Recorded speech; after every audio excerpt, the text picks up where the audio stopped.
فأعوذ بالله من الشيطان ومن يعتصم بالله فقد هدي إلى صراط مستقيم. وقال النبي صلى الله عليه وسلم من كنت مولاه فهذا علي مولاه. وقال رسول الله صلى الله عليه وسلم إن عليا مني وأنا من علي عليه الصلاة والسلام. আল্লাহ পাকের দরবারে শুকরিয়া আদায় করি, সবাই বলি আলহামদুলিল্লাহ। আজকের এই ঈদে আজম, ঈদে গদির এমন একটা মহৎ জলসায় সমাবেশে মহান আল্লাহ তাআলা আমাদেরকে হাজির হওয়ার তৌফিক দিলেন, এই জন্য আমারও শুকরিয়া দিতে পারি আলহামদুলিল্লাহ। ভাই বাবাজিরা, ঈদ উল ফিতর, ঈদ উল আযহা, আমাদের দেশে এই দুইটাই পরিচালিত আছে।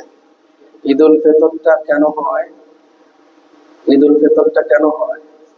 ঈদ উল ফিতরটা হয় রমজান, তার প্রতিদান পাওয়া, শাবে কদর, তার প্রতিদান পাওয়া। এটা আল্লাহ পাক প্রতিদান দেবেন, এই খুশিতে আমরা ঈদের ফিতর আদায় করি, ঈদ উল ফিতর আদায় করি। ঈদ উল আযহা আমরা আদায় করি ত্যাগের জন্য, আল্লাহর নৈকট্য হাসিলের জন্য। ত্যাগ, আমি ত্যাগ করি আমার জানমাল দিয়ে আল্লাহর পথে ব্যয় করে, এই খুশি, এই কবুলিয়াতের জন্য আমরা ঈদ উল আযহা পালন করি। তাহলে বোঝা গেল যে আল্লাহ পাক যদি কোনো দিনে কোনো কিছু বান্দার জন্য দান করেন, ওই দিনটা হয় মহা খুশির দিন। আমি কি ঠিক বলছি?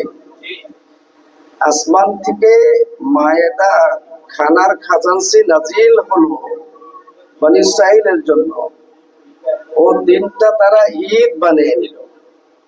কথা বলছেন? ঈদ বানিয়ে নিল। নবীজি সাল্লাল্লাহু আলাইহি সাল্লাম এ ধরাধামে তাশরীফ আনলেন যেই দিন 12 রবিউল আউয়ালের সাম্বার সভায় সাদাকের সময় নবীজি আসলেন, আর সেই খুশিতে এই নবীজির আগমন দিবসটা ঈদে আজম হয়ে গেল। জোরে বলুন সুবহানাল্লাহ। এমনি ভাবে তামাম কায়নাতের জন্য কিয়ামত পর্যন্ত যত মুমিন মুসলমান মানুষ যারা দুনিয়াতে আসবে কিয়ামত পর্যন্ত, সবার একজন অভিভাবক আমার আল্লাহ পরওয়ার তার নবীর জবান মোবারক দিয়ে ঘোষণা দিয়ে দিলেন, এর চাইতে বড় পাওয়া আমাদের জন্য আর কিছু নাই। মানে সবার উপরে পাওয়া, এত বড় পাওয়া আল্লাহর পক্ষ থেকে নিয়ামত। সেই নিয়ামত যেদিন পাইলাম, ওই দিনটা ঈদে আজম হবে না তো কোন দিন হবে বলেন? এটা তো ঈদে আজম, ঈদে আকবর বলা হয়। কথা বলছে? ঈদে গাদের খুমকে এরা বড় ঈদ বলা হয় মুসলমান মুমিনদের জন্য। যাই হোক, আমরা এই যে আলোচনাগুলো আমরা শুনে আসতেছি মাহফিলে, ইউটিউবে, ফেসবুকে, মোবাইলে, আমরা কিন্তু বিভ্রান্ত। আমরা কি বিভ্রান্ত? এক ওলামা বলতেছে এই দিকে এই কথা, ও বলছে আর এক ফতোয়া, ও বলতেছে এই লাইন, ও বলছে এই লাইন, সেই লাইন, এরকম নানান দিকে। এই ঈদে গাদির এরকম পালন করা বেদাত, বলে কি বলে না? বলে ঈদে গাদির এরকম পালন করা বেদাত, বলে কি বলে না? এখন যিনি বেদাত বলতেছেন, কোরআন যদি তারে কাফের কয়, তাহলে আমি কি করবো? আপনি তো আমাদের বেদাত বলতেছেন, এখন কোরআন যদি আপনারা কাফের বলে ফেলায়, তাহলে আপনার বেদাত কোথায় যাবে বলেন? আল্লাহ এবং তার রাসূলের হুকুম আহকাম পালন করা এটা ফরজ। এটা কি ফরজ? এই জন্য আল্লাহ পাক বললেন, মা আতাকুমুর রাসূলু ফাখুযুহু ওয়া মা নাহাকুম আনহু ফান্তাহু। আল্লাহ পাক নবীজিকে সুপ্রিম পাওয়ার দিয়ে পাঠালেন, আর এই দলিলটা দিয়ে দিলেন, আর বললেন, ও আমার বান্দারা, আমার নবী মুহাম্মদ আমার কাছ থেকে যা কিছু নিয়ে গেছে তোমাদের কাছে, ওটা তোমরা গ্রহণ করো। ওটা তোমরা কি, নবীজি যা বলতেছেন, যা দিচ্ছেন, এটা কি করো? গ্রহণ করো। গ্রহণ করা ফরজ। ওয়া নাহাকুম আনহু ফান্তাহু, আর নবীজি যেটা নিষেধ করেছেন ওটা পরিহার করা বর্জন। কথা বলছেন? যদি নবীর কথা, আচ্ছা আমরা আল্লাহকে কি দেখছি বলুন? আল্লাহ একজন না দুইজন না পাঁচজন? আল্লাহ লা শারীক, আল্লাহ নিয়ামত তার রিজক খালেক, এগুলো আমরা দেখছি? আমার রাসূল বলছে, বিশ্বাস করে নিয়েছি, এটাই আমাদের জন্য ফরজ। এই যে পাঁচ ওয়াক্ত সালাত আমরা আদায় করি, এটা আমাদের কাছে আল্লাহ সরাসরি বলছে না নবীজি বলছেন? তা নবীজি বলাতে সালাত আমাদের জন্য ফরজ, বুঝেন? কিন্তু নবীজি বলতেছে তাই ফরজ, তাই তো? 30 দিনে রোজা রাখা ফরজ, একথা আল্লাহ বলছে নাকি নবীজির মুখ থেকে শুনছেন? আরে আল্লাহ তো বলছে কুতিবা আলাইকুমুস সিয়াম কামা কুতিবা আলাল লাযিনা মিন ক্বাবলিকুম লাআল্লাকুম তাত্তাকুন। এটা তো নবীজির কাছে আল্লাহ বলছেন, নবীজির কাছে আল্লাহ বলছেন। কিন্তু আমরা তো নবীর জবানে শুনছি, নাকি বলেন? তা নবীর জবানে শুনে সালাত ফরজ, ওটা মানলাম ফরজ হিসাবে, ওটা আমরা খুব করি। ভাই নামাজ নামাজ নামাজ, ভাই রোজা আসছে, রোজা রাখতে হবে। কিন্তু নবীজি যে গাদিরে ঘুমে একই ধারাবাহিকতায় এগুলোর সব আদেশের ঊর্ধ্বে নবীজি আদেশ করলেন, বললেন মান কুনতু মাওলাহু ফাহাযা আলিয়ুন মাওলাহু। ও সাহাবারা, তোমরা শোনো, আর কিয়ামত পর্যন্ত এই মেসেজটা পৌঁছাতে থাকবে। তোমরা কি মেসেজটা? হলো আমি নবী মুহাম্মদ যার যার মাওলা, আমার আলীও তার তার মাওলা। তাহলে নবীজির কথায় যদি সালাত ফরজ হয়, নবীজির কথায় যদি রোজা ফরজ হয়, নবীজির কথায় যদি কুরবানি ফরজ হয়, বুঝেন? তা নবীজির এই কথা আমাদের জন্য ফরজ না কেন? আমার যুক্তি দেন, বলুন। নবীজির এই কথা আমাদের জন্য ফরজ না কেন? আল্লাহ পাক বললেন আনতা মাওলানা ফানসুরনা আলাল কওমিল কাফিরিন। আপনি আমাদের মাওলা। মাওলানা না তো জমিরে জমা, জমা মুতাকাল্লামের জমি, এটা আরবি গ্রামার। কিন্তু মাওলাটা মূল শব্দ, আর না হচ্ছে জমির, মানে আমাদের। যাই হোক, তাহলে আল্লাহ পাক বলছে, ঘোষণা দেন যে আমি সবার মাওলা, আনতা মাওলানা, আপনি আমাদের সবার মাওলা। ফানসুরনা, আমাদেরকে আপনি সাহায্য করেন, আলাল কওমিল কাফিরিন, কাফের সম্প্রদায়ের উপরে। যারা কাফের, অত্যাচারী, জালেম, তাদের উপরে আমরা মুমিনদেরকে কি করেন? আপনি সাহায্য করেন। কথা বুঝছেন? তাহলে মাওলানা কিরা? আল্লাহ, বুঝছেন? আল্লাহ পাক অন্য আয়াতে বললেন ওয়ামান ইয়াতাসিম বিল্লাহি ফাকাদ হুদিয়া ইলা সিরাতিন মুস্তাকিম। পাঁচ ওয়াক্ত নামাজের মধ্যে তামাম পৃথিবীর মুমিন মুসলমানেরা ইহদিনাস সিরাতাল মুস্তাকিম বলে কি বলে না? বলেন, হে আল্লাহ আমাদের সিরাতাল মুস্তাকিম দেখান। সিরাতাল মুস্তাকিম পাবো কিভাবে সেটা আমাদেরকে দেখাইয়ে দেন। সিরাতাল মুস্তাকিম কথা বলি না? সারা জীবন নামাজে পড়ে গেলাম সিরাতাল মুস্তাকিম, কিন্তু সিরাতাল মুস্তাকিমটা কি এটা আদৌ আমরা পাওয়ার বা জানার চেষ্টা করলাম না। আল্লাহ বললেন ওয়ামান ইয়াতাসিম বিল্লাহি ফাকাদ হুদিয়া ইলা সিরাতিন মুস্তাকিম। যে ব্যক্তি আল্লাহকে ধরে নিয়েছে, ওই ব্যক্তিকে হেদায়েত সিরাতাল মুস্তাকিম দেখানো হয়েছে। যে ব্যক্তি আল্লাহকে ওমাইয়াতিসিম বিল্লাহ, যে ব্যক্তি আল্লাহকে ধরে নিয়েছে, তাকে শুধুমাত্র সিরাতাল মুস্তাকিম দেখানো হয়েছে বা দেখানো হবে। আল্লাহকে ধরছেন কি? তাকে দেখান। কেউ ধরছেন? ধরেন নাই। আমার আল্লাহকে মাওলা বলছে, ঠিক একই ভাবে নবীজির জবান মুবারক থেকে ঘোষণা হয়ে গেল মান কুনতু মাওলাহু, আল্লাহ তো মাওলা, আমিও মাওলা।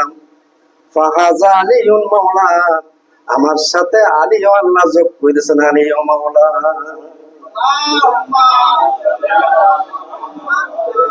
অতএব তাফসীরে পাইজাবির মধ্যে লিখলো যারা এই মাওলাকে ধরে নিয়েছে ওই ব্যক্তি সিরাতাল মুস্তাকিম পেয়ে গেছে। সুবহানাল্লাহ। আলীকে ধরা মানে সিরাতাল মুস্তাকিম পাওয়া। রসুলকে ধরা মানে সিরাতুল মুস্তাকিমকে পাওয়া। আল্লাহকে তো ধরতে পারবো না, পারবো? আল্লাহ আছে আমাদের সামনে, যিনি আমাদের কাছে আছেন তাকে ধরবো। বলে হুজুর আলীও তো নাই, কারে ধরবো? আলীর খেলাফত, ওর উপরে যারা এখন প্রতিনিধিত্ব করতেছে আছে না? আমাদের ইরানে ছিল আমাদের তাম পৃথিবীর মুরব্বী মাওলায়াত, উনি আল্লাহ পাক ওনার সান্নিধ্যে শহীদের মাধ্যমে নিয়ে গেছেন এই কাফের জুলুমদের অত্যাচারে। আর একজন আছে না? আসেনি? আছে। সে কি বলে, কি দিক নির্দেশনা দেয়, তারে ধরেন, সে কথা অনুযায়ী চলে। তো সিরাতাল মুস্তাকিম এটাই, জনে বলুন সুবহানাল্লাহ। এই জন্য আল্লাহ পাক, আমরা নামাজে যে এই দিনের সেরা আলে ইয়াকা নাবুদু ওয়া ইয়াকা নাস্তাইন, আমরা তো কোরআনই বুঝি না। আমি বললাম ভাই আপনি বড় মুফতি আলেম, আপনি তো সূরা ফাতিহা জানেন না। বলছে এত বড় কথা বললেন, আমার মাহফিলে কথা বলতেছে, আপনাদের এই জায়গা না, মাহফিলে কথা বলছে। ভাই আপনি আমাদের এরকম বললেন, বলছে আপনি সূরা ফাতিহার মধ্যে ইয়াকা নাবুদু, আমি তোমারই ইবাদত করেছি, আমরা আমরা তোমারই ইবাদত করেছি। ইয়াকা নাবুদু মানে কি? আমরা তোমারই ইবাদত করতেছি। আচ্ছা ফাইন, আপনি যখন জমাতে পড়েন তখন তো আমরা ঠিক আছে, কিন্তু যখন একা একা পড়েন তখন আমরা বলেন কেন? যে আল্লাহ বলছে তাই বলি। আল্লাহ তো সবই বলছে, বলার পর আল্লাহ বলছে ওটা জানো, বোঝো, তারপরে পালন করো। এই জন্য দুই প্রকার ব্যক্তির জন্য নামাজের নিকটে যাওয়া নিষেধ। নামাজ তো পড়বেই না, ওর ধারে কাছে যাওয়া নিষেধ। দুই প্রকার লোক, আমি একটা কথা কোরআনের বাইরে বলবো না। আল্লাহ পাক বলছেন লা তাকরাবুস সালাতা ওয়া আনতুম সুকারা, এক প্রকার লোক হলো যারা নেশাগ্রস্ত অবস্থায় থাকে, এরা নামাজ তো পড়বেই না, নামাজের নিকটেও যাবে না। আর এক প্রকার লোক হলো হাত্তা তা'লামু মা তাকুলুন, তুমি যেটা পড়তেছো ওটা জানছো কিনা, পড়ছো কিনা, ওর রহস্য মাফহুম অর্থ জানো কিনা।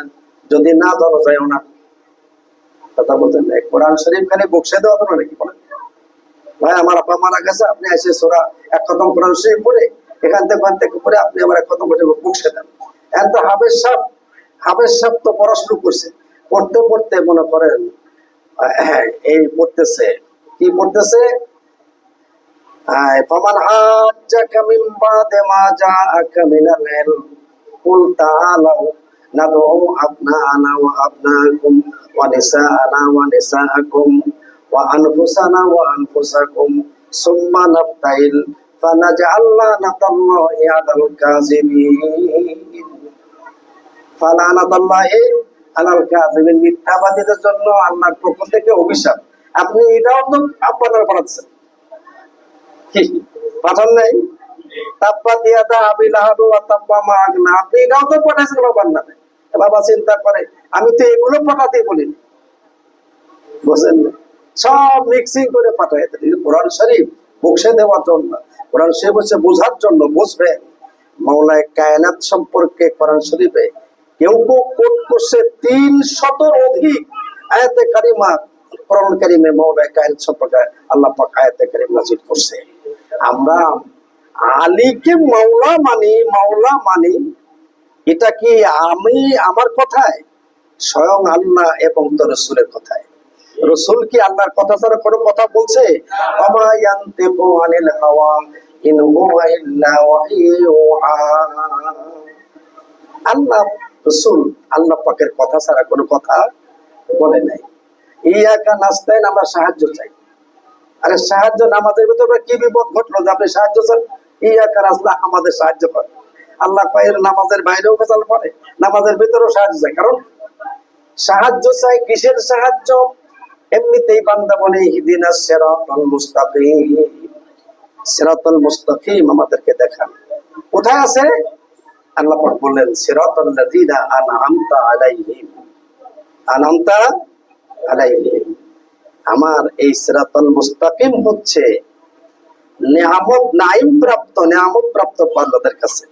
তা নিয়ামত প্রাপ্ত বান্দারা, কিন্তু নিয়ামতটা কেন্দ্র কোথায়? এই নদীতে পানি আসে, পানির উৎস কোথায়? সাগর। পালুচ্ছ কোথায়? তাম পৃথিবীর সমস্ত নিয়ামতের কেন্দ্র আর উৎস হচ্ছে মাওলায়ে কায়নাত আলী। জোরে বলুন সুবহানাল্লাহ। এই জন্য আল্লাহ পাক বললেন গাদিরে খমের দিনে আয়াতে কারিমা নাযিল হয়ে গেল, শেষ আয়াত, আল-ইয়াওমা আকমালতু লাকুম দীনাকুম ওয়া আতমামতু আলাইকুম নি'মাতি ওয়া রাদিতু লাকুমুল ইসলামা দীনা। জোরে বলুন সুবহানাল্লাহ। ও দুনিয়ার মানুষ, আজকে তোমাদের এই দিন ধর্ম নামাজ রোজা যা কিছু করছো ওটা অপূর্ণ ছিল, পরিপূর্ণতা ছিল না। আজকে আলীর মাওলায়াত ঘোষণা যখন তোমাদের কানে পৌঁছালো, আমি আমার এই দিন ধর্ম নামাজ রোজা হজ যাকাত সব কিছু পরিপূর্ণ করলাম। কথা বলছেন? আপনি পায়েস রানবেন, চিনি দিবেন না, পায়েস হবে নাকি? তরকারি রানবেন, লবণ দিবেন না, তরকারি হবে? ওগুলো আস্তে করে রেখে দেয় যে মা আপনি তরকারি রেখে দিচ্ছেন কেন, রান্নার না কেন? বলছে ভাই লবণ তো আনে নাই, লবণ আনতে গেছে, আনো তারপরে তরকারিটা সমাপ্ত করবো। কথা বোঝেন নাই? তাম পৃথিবীর সমস্ত ইবাদত, নামাজ রোজা হজ যাকাত, যত ইবাদত বলেন, যত ধর্ম বলেন, আল্লাহ পাক ওই অবস্থায় রেখে দিয়েছেন। কোন দিন আমার আলীর মাওলায়াত ঘোষণা হবে, ওই দিন আমি আমার দিনটা পরিপূর্ণ করে দিব। তাম পৃথিবীর সমস্ত নিয়ামত গুলো একই অবস্থায় আমার আল্লাহ রেখে দিয়েছিলেন। আমার আলীর ব্যাপারে কোন দিন ঘোষণা হবে, আলী কিয়ামত পর্যন্ত সমস্ত মুমিন মুসলমানের মাওলা হবে, এই ঘোষণা যেদিন হবে ওই দিন আমি আল্লাহ তামাম কায়নাতের নিয়ামত পরিপূর্ণ করে দিব। এই জন্য আল্লাহ বলেন আতমামতু আলাইকুম নি'মাতি, আমি তোমাদের উপরে আমার পক্ষের সব নিয়ামত পরিপূর্ণ করে দিলাম। তা নিয়ামতের মালিক কে? আল্লাহ। এই ঘরের মালিক হচ্ছে করিম, কিন্তু করিম যদি এই ঘরের মালিকানা রাজগো দিয়ে দেয় তাহলে তো সেই মালিক নাকি? বলেন। দোকানে আপনি মালিক কিন্তু ম্যানেজার বসায় রাখছেন। একজন লোক এসে বললো ভাই ম্যানেজারের কাছে বললাম যে আমার ভাই 20 টাকা ওষুধ বাকি দেয়, ম্যানেজার তো বাকি দিল না, আপনি একটু বলে দেন। বলছে না, ও ব্যাপার আমাকে চলে, দোকানে আমি ইজারা দিয়ে দিছি, ম্যানেজার যা বলে তাই। আল্লাহ পাবেন আলী যা বলে তাই। সুবহানাল্লাহ। কথা বলছেন? আমরা আলীকে তো এমনি মানি না, শত শত দলিল আছে হাদিস কোরআনে। এ ব্যাপারে আমার এই ছোট্ট জীবনে আপনি ধরে নেন যে 50-এর উপরে বাস হয়েছে এই গাদিরে কমার মাওলায় আলী নিয়ে। কথা বুঝতেছেন? এই যে আমাদের আশপাশে 72 ফেরকা আছে না, ওহাবের যেখানে যে আছে না, এরা তো জাহান্নামী ফেরকা, জানেন তো? এটা কি আমার কথা? রাসূল বলেছেন, সহিহ বুখারী মুসলিমের হাদিস, সাতাফতারিকুম উম্মতি আলা সালাসিন ওয়া সাবঈনা মিল্লাতা কুল্লুহুম ফিন্নার। নবীজি বললেন, ও সাহাবা, আমি ইন্তেকালের পর আমার এই মুসলমান মুমিন উম্মতের মধ্যে 73টা ফেরকা হবে। কয়টা ফেরকা? 73টা ফেরকা হবে। কুল্লুহুম ফিন্নার, সব জাহান্নামে চলে যাবে, ইল্লা মিল্লাতা ওয়াহিদা, একটা মাত্র দল জান্নাতে যাবে। কি না মানে ইয়া রাসূলুল্লাহ? ইয়া রাসূলুল্লাহ এই দলটা কারা? সাহাবারা বলে এই দলটা কারা? নবীজি বললেন, মা আলাইহি মা আনা আলাইহি ওয়া আসহাবি, আমি নবী যার উপরে থাকবো আর আমার সাথে যারা থাকবে এই দলটা। নবীজি আপনি কার উপরে আছেন? নবীজি বলে দিলেন, আমি আছি আমার আহলে বায়তের উপরে। জোরে বলুন সুবহানাল্লাহ। আপনি কার উপরে আছেন? বলছে আমি আমার ঠিকানা আহলে বায়ত। আমি কি? আমার আহলে বায়ত। সেই আহলে বায়তের অন্যতম সেই অন্যতম সেরতাজ মোকামে আলিম, মোকাম ইমামে আলী আজম, উনি হচ্ছেন সূর্য প্রদীপ আহলে বায়তের ভিতরে। বুঝতেছেন? এই জন্য রাসূল পাক মসজিদ থেকে বের হলেন আর খাতুনে জান্নাত পাকের ঘরের সামনে দাঁড়ালেন। এমনিতেই হুসাইন আসলো, রাসূল পাক কাজ করা কালো চাদরের ভিতরে উঁচু করে হুসাইনকে নিয়ে নিলেন। সহিহ বুখারী হাদিস শোনাচ্ছি আপনাদের। এরপরে হাসানকে ডাক দিলেন, আল্লাহর নবী হাসানকে ঢুকাই দিলেন, ফাতেমাকে। এরপরে আলী পিছনে ছিল, আলীকে ডাক দিলেন, আলীকে ঢোকো। ফাতেমাকে ঢুকালেন। কয়জন ঢুকলো? 4 জন ঢুকলো। ওনার স্ত্রী উম্মে সালমা দাঁড়াইছিল, হুজুর আমিও ঢুকি।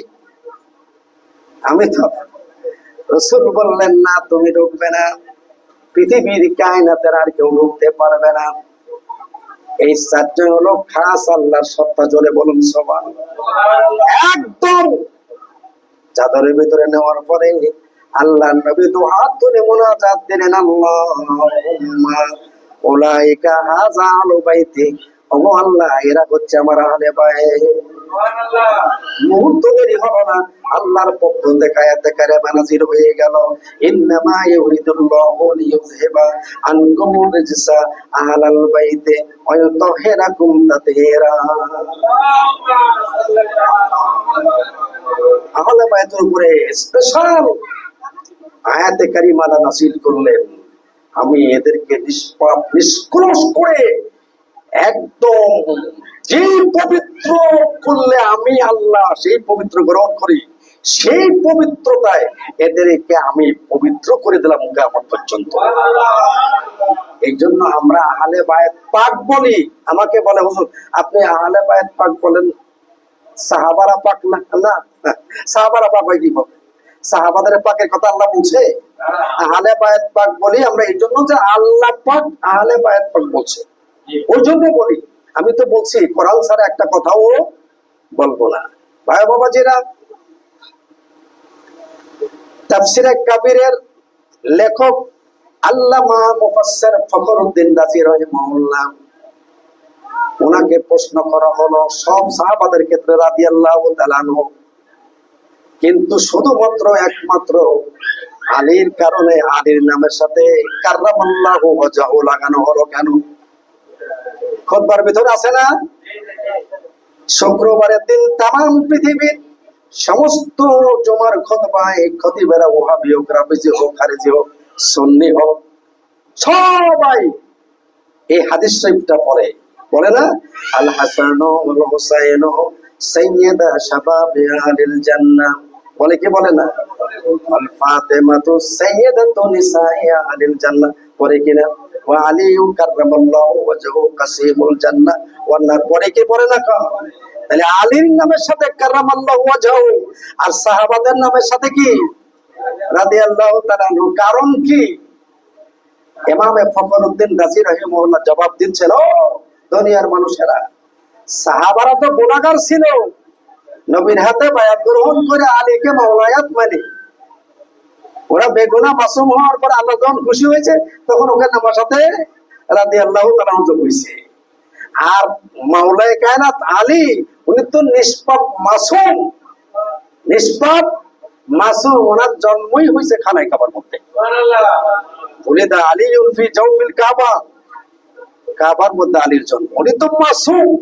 এই জন্য মাসুমের ক্ষেত্রে রাদিয়াল্লাহু তাআলা আনহু যোগ হয় না। এই জন্য আল্লাহ বলছে আলী কাররামাল্লাহু ওয়াজহাহু, আলীর চেহারা আর আমি আল্লাহর চেহারা এক, করে বলছে। কথা বুঝছেন? এই জন্য সেই মাওলায়ে কায়নাতের আজকের অভিষেক দিবস, আমরা যারা এখানে আছি, ফেরেশতারা কোট করতেছে, চারপাশ দিয়ে ফেরেশতারা দাঁড়িয়েছে।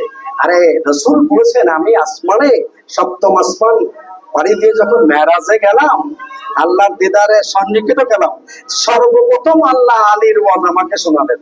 জোরে বলুন সুবহানাল্লাহ। মেরাজের রজনীতে রাসূল যখন আল্লাহর মেরাজে গেলেন, তখন আল্লাহ সর্বপ্রথম যে রাসূলকে ওয়াজ শোনাইছেন, ওই ওয়াজ ছিল আলীর ওয়াজ। জোরে বলুন সুবহানাল্লাহ। সাহাবারা বলল, ইয়া রাসূলুল্লাহ, আলীর ওয়াজটা কি ওয়াজ করলো আল্লাহ? সাহাবারা তো একদম সালাক না, বুঝেন না, শুনতে চাই যে আপনি মেরাজে গেলেন, আল্লাহ সর্বপ্রথম আলীর ওয়াজ করলো, তা কি ওয়াজ শোনাইলো? জিজ্ঞাসা করছে। চুপ থাকবো, এখন আজান শেষ হবে।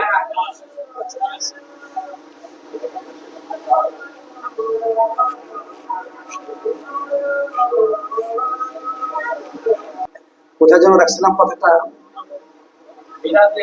হ্যাঁ, মেরাজের আচ্ছা। তো হ্যাঁ, সাহাবায়ে কেরাম জিজ্ঞাসা করলো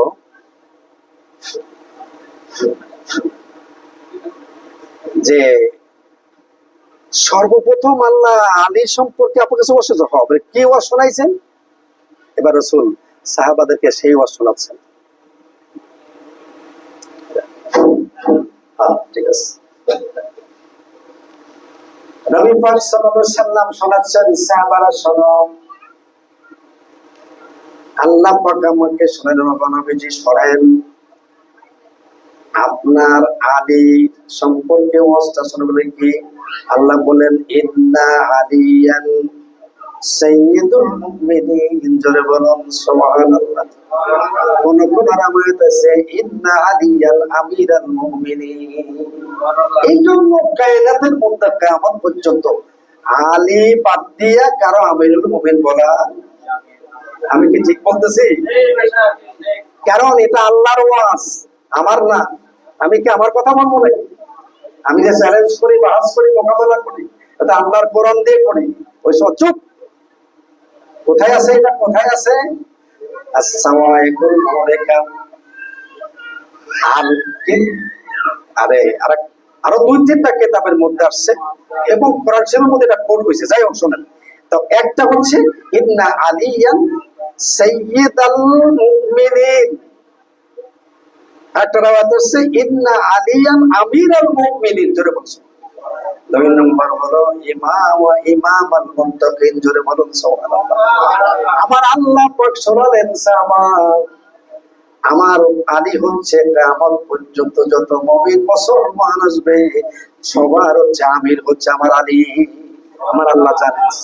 দুই নম্বর হলো ইমামাল মুত্তাকিন, আমার আলীকে আল্লাহ মুত্তাকিনদের ইমাম বানায় দিয়েছে, মুত্তাকিনদের ইমাম বানায় দিয়েছে। তাহলে মুত্তাকিনদের ইমাম বানানো হলে তো কি হলো? আমার নবী বললেন আলিফ লাম মিম যালিকাল কিতাব লা রাইবা ফীহি হুদাল লিল মুত্তাকিন। তামাম কোরআনটা হচ্ছে শুধুমাত্র একমাত্র মুত্তাকিনদের জন্য হেদায়েত। কাদের জন্য? মুত্তাকিনদের জন্য হেদায়েত। আর ওই মুত্তাকিনদের ইমাম হচ্ছে আলী। ওই মুত্তাকিনদের ইমাম কে? যেই ব্যক্তি আলীকে চিনবে না, আলীকে মানবে না, ও মুত্তাকি হবে? হবে কোন? ইমানদার হবে, মুমিন হবে, মুসলমান হবে, মন হবে না। কোরআন থেকে শোনাচ্ছি, মানলে আপনি ভালো, না মানলে তো আমার কিছু করার নেই। আছে মাশাআল্লাহ, আমি জানি যে জায়গায় যারা আছে আলী ভক্ত মানুষ। তবে এই জায়গার মধ্যে আমি একটা কথা বলি, আমরা সাহাবাদেরকে মানি। আমরা সাহাবাদেরকে বলেন, আমরা সাহাবাদেরকে মানি যে সাহাবারা আলীর মাওলায়াত মানছে। ঠিক আছে? আমরা সাহাবাদেরকে মানি যে সাহাবারা আলীর মাওলায়াত মানছে এবং ওর উপর ইস্তেকামত থেকে ইন্তেকাল করছে। রাসূল চলে গেল আর আলীর খোঁজ নাই, তার বিরুদ্ধে সিফফিনের যুদ্ধে, ওমরের যুদ্ধে।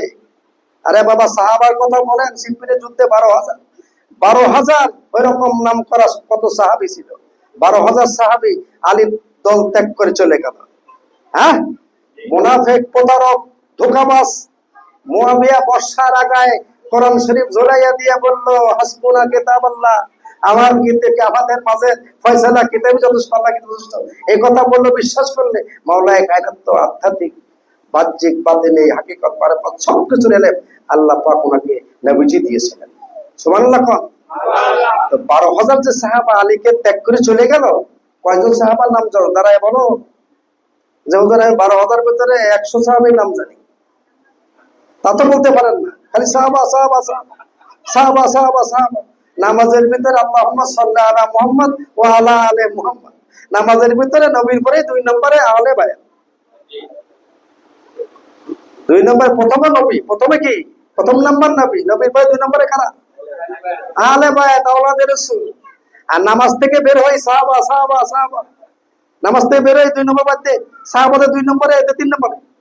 কত বড় মুনাফিক ভাই, বলেন কত বড় বাস্তব কথা বলতেছে, বুঝছে?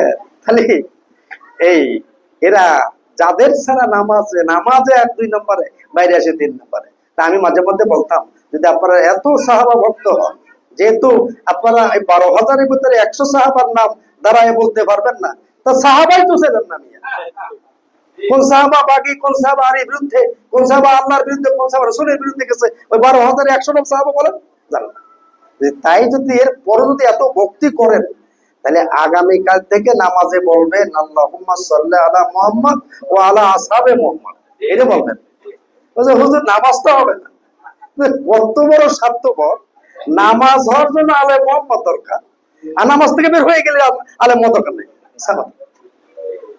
নবীজি বলেন, সাহাবা, আমার আলী এবং আলে বায়াত পাক দুনিয়ায় থাকা অবস্থায় যেরকম দরকার, মানুষ ইন্তেকাল করে যখন হাসরের মাঠে উঠবে, কবরে যাবে, যখন পরকালে যাবে, ওই সময় আমার আলী এবং আলে বায়াতের সেম দরকার। জেনে রাখো, আমার আলীর খত বা চিঠি ছাড়া কোন ব্যক্তি ফুলসুরাতি পার হতে পারবে না। আলীর সিক্রেট লাগবে, চিরকুট পর্যন্ত কাতাবান, তার একটা কিতাব চিঠি লাগবে। এটা আমি বলছি না, আদেশ শুনতে বলছি, তারপর এসে যেতে পারবে। আর রসুল বলেন যে আল হাসান ওয়াল হুসাইন শাবাবিল জান্নাহ, হাসান এবং হুসাইন জান্নাতের জন্য সর্দার। ওয়া আবুহুমা খায়রুম মিনহুমা, সুবহানাল্লাহ। কোন ইশায় হাদিস ঠিক বলছে? ওয়া আবুহুমা খায়রুম মিনহুমা, হাসান হুসাইনের বাবা মাওলাই কায়নাত আলী, তার স্থান, তার পদবী আর শ্রেষ্ঠ স্থানে। যেমন সুবহানাল্লাহ। সাহাবারা বললেন, রাসূলুল্লাহ, এর চাইতে শ্রেষ্ঠ স্থান কি একটু জানাবেন কিনা? নবীজি বললেন, সাহাবারে, সব কথা তো এখন বলা যাবে না, তবে কিছু শুনে নাও। এক নাম্বার হলো আমার আলী হলো কাসিমুল জান্নাহ ওয়ান নার, আলী হলো জান্নাত জাহান্নামের বন্টনকারী। আর একটা বিষয় নবীজি যেটা বললেন, আমার আল্লাহ পাক ওইটা কোট করলেন, সে কোটটা হলো সুম্মা লাতুসআলুন্না ইয়াউমাইযিন আনিন নাঈম। বলুন তো এই আয়াতটা কোন সূরার মধ্যে আছে? সূরা তাকাসুরের মধ্যে, তাই তো সাহেব? সূরা তাকাসুরের মধ্যে, তাই না? সুম্মা লাতুসআলুন্না ইয়াউমাইযিন আনিন নাঈম। হাসরের ময়দানে ও সাহাবারা, হাসরের ময়দানে এইরকম গাঠি গাঠি আমল নামা নিয়ে হাজির হবে আমার উম্মতেরা। গাঠি গাঠি ফেরেশতাদেরকে বলা হবে, চেক করো। চেক করে দেবে, গাঠটির ভিতরে খালি নামাজ, রোজা, হজ, যাকাত, দুনিয়ার একটা গুনাহও খুঁজে পায় না। ফেরেশতারা বলে, আল্লাহ, এই লোকটা বিনা হিসাবে জান্নাতে আপনি হুকুম দিলেই পাঠায় দেয়। বুঝছে কেন? বুঝে একটা গুনাহও নাই। বুঝে ধরে নিয়ে আসো আমার কাছে। তা নিয়ে আসবে। নিয়ে আসার পরে আল্লাহ পাক তাকে যেই প্রশ্নটা করবে, ওই প্রশ্ন করার জন্য মধ্যে নাজিল করলেন, সুম্মা লাতুসআলুন্না ইয়াউমাইযিন আনিন নাঈম। সাহাবারে, ওই দিন আমার আলী সম্পর্কে প্রশ্ন করা হবে। জোরে বলুন সুবহানাল্লাহ। নাঈম ওয়া আতমামতু আলাইকুম নি'মাতি, নাঈম, যিনি নিয়ামতের উৎস কেন্দ্র, মাওলায়ে কায়নাত, সেই আলী সম্পর্কে, নিয়ামত নাঈম সম্পর্কে আল্লাহ প্রশ্ন করবে ওই ব্যক্তিকে। আলী সম্পর্কে কিছু জানো? বলছে না, জানিনি। বলছে এই নেকির কাট্টি টুকরা সহ আর এর সহ জাহান্নামে নিক্ষেপ করে, এক্ষুনি এখন নিক্ষেপ করো। সাহাবারা বলল, ইয়া রাসূলুল্লাহ, তাহলে তার নেক আমল গুলো কি হলো? তার এই গুনাহগুলো যে করলো না, নেক আমল করলো, কি হলো? আমার নবীজি শোনালেন, আল্লাহ পাক বলছেন, ফাতালাক্কা আদামু মির রাব্বিহি কালিমাতিন ফাতাবা আলাইহি ইন্নাহু হুয়াত তাওয়াবুর রহিম। একদম সূরা বাকারার প্রথম দিকে বসে 300-350 বছর আদম কান্না অপরাধ করে, ভুল করে, গুনাহ মাফ হয় না। কান্নার চোরে নদী নালা পর্যন্ত পানির ঝর্ণা বয়ে গেল। আমার আল্লাহর মায়া হলো, ও জিবরাইল, আদমের কান্না 300 বছর। এরকম কান্না, আদমের একদিনের কান্না তামাম পৃথিবীর সব কান্না আল্লাহর জন্য কান্না যদি একত্র করা হয়, আদমের একদিনের কান্নার সমান হবে না। আমার তো ভালো লাগে, যাও তো। ইনশাআল্লাহ, যে কি বলো? বলছে, বলো যে আমি যে জান্নাতে বলছিলাম যে কখনো ভুল হলে, কোনো অপরাধ হলে, এই নামের ওসিলা দিয়া আমার কাছে মাপ চাইলে মাফ করবো। এই নামের ওসিলা না দেওয়া পর্যন্ত কিন্তু কোনো গুনাহ, অপরাধ মাফ করবো না। এটা আদম ভুলে গেছে, যাও মনে করে দিয়েছে। এমনিতে জিবরাইল চলে আসছে, মুহূর্তের ভিতরে চলে আসছে। আচ্ছা বলছে আপনি কাঁদতেছেন? বলছে এই যে কাঁদতেছে আমার তো গুনাহ মাফ হয় না, কত তওবা করতেছি। হুজুরা ওয়াজ করে না, গুনাহ করবেন তওবা করবেন মাফ, তওবা করলে মাফ হয়?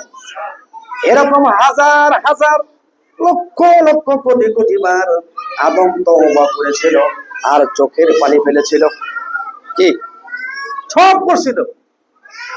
তখন জিবরাইল সাল্লাম এসে বলল, বলার পরে যে আপনি একটু চিন্তা করে কাঁদেন, বসে একটু চিন্তা করেন যে আল্লাহ কি বলছিল। এমনিতেই বর্তমান যেখানে খানাই কাবা, ওখানে একটা উঁচু সাদা ধবধবে মাটির টেলা ছিল, ওই জায়গার মধ্যে আদম বসছিল। বসার পরে যখন চক্ষু বন্ধ করছে, কালেবের মোরাকাবার আয়নার মধ্যে এমনিতে ভেসে উঠছে, ফাতালাক্কা আদামু মির রাব্বিহি কালিমাতিন ফাতাবা আলাইহি ইন্নাহু আত-তাওয়াবুর রহিম। কারণ আদম হলো যেদিন জান্নাতে রাখলো, এমনিতে আল্লাহর আরশের দিকে তাকায় পাঁচটা নাম দেখলো। কয়টা নাম? পাঁচটা নাম থেকে নূর চমকাচ্ছে, যে নূরের আলোতে তামাম কায়নাত আলোকিত হচ্ছে। আল্লাহ আপনার নামের পাশে চারপাশ দিয়ে এই পাঁচটা সত্তা, নূর সত্তা কারা? তখন আল্লাহ বললেন, নবী মুহাম্মদ রাসূলুল্লাহ, 2 নম্বর মাওলায়ে কায়নাত আলী, 3 নম্বর খাতুনে জান্নাত পাক ফাতেমা রাদিয়াল্লাহু আলাইহাস সালাতু ওয়াস সালাম, 3 নম্বর 4 নম্বর ইমাম হাসান, 5 নম্বর হচ্ছে ইমাম হুসাইন। জোরে বলুন সুবহানাল্লাহ। এই পাক পাঞ্জাতনের এমনিতে মুহূর্ত দেরি করলো না, আদম পাক পাঞ্জাতনের সিলায় আল্লাহর কাছে মাপ চাইলেন, আর এক মুহূর্ত দেরি না, সাথে সাথে ইউনাদি মুনাদিস সামা, আকাশ থেকে আওয়াজ আসছে, আদম তোমার সব মাপ, তুমি যে 5 জনের ওসিলা দিছো, আমি তোমার সবকিছু মাফ করে দিলাম। জান্নাতে থাকা অবস্থায় বললেই তো হতো, আমি করে দিতাম।